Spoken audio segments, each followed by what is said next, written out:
My pieces of media would be Michael Jackson's music, anything dealing with Superman, and as of lately, Raising Dion.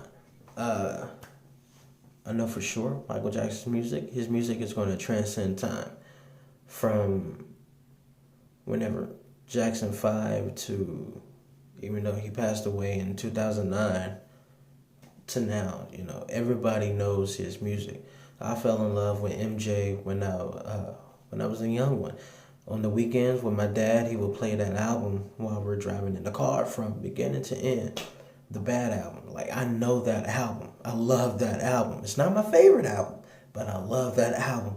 I know every single word from beginning to end. It doesn't matter. I'm not going to skip a beat. Now, when it comes to Superman, a lot of people are going to have their own opinions about him being, weak or not that strong, or like he's Superman, he really can't do nothing. But Superman can do a lot. I mean, there's been a lot of iterations of Superman in the comic books, but for me, Superman is that guy. I used to look at him like Jesus, but someone kind of pointed out that he may come off more like Moses. Um, you know, Mom had to give him up, or his parents had to give him up. He was sent here to help save humanity, or help guide us. You know, there's just so much I can go into Superman. It's just not enough time to tell people on this. If I could show you, I can show you that I have a shrine of just Superman stuff. Like, is I don't know. Like, for one of my favorite movies would be Man of Steel, 2013. Zack Snyder, he did his thing. That movie was about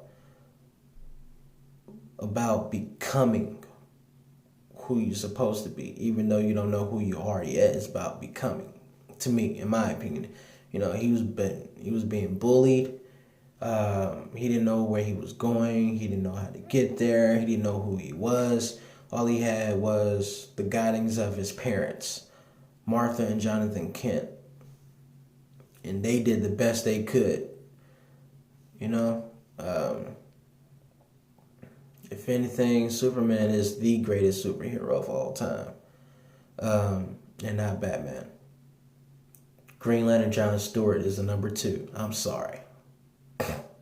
And then there is, like I said, Raising Dion on Netflix.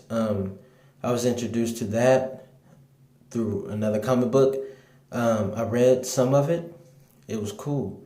And then once I found out they were going to be shooting it on Netflix, and the writing team for that show is just went above and beyond. I don't know what they got up their sleeves for this next coming up season, but it's that show. Like I said, it was the writing. The actors pulled it off too. There was no one I hated or disliked or anything in that show. Like, for anything, writing in that show is probably one of the reasons why I want to write now. So yeah, my media pieces.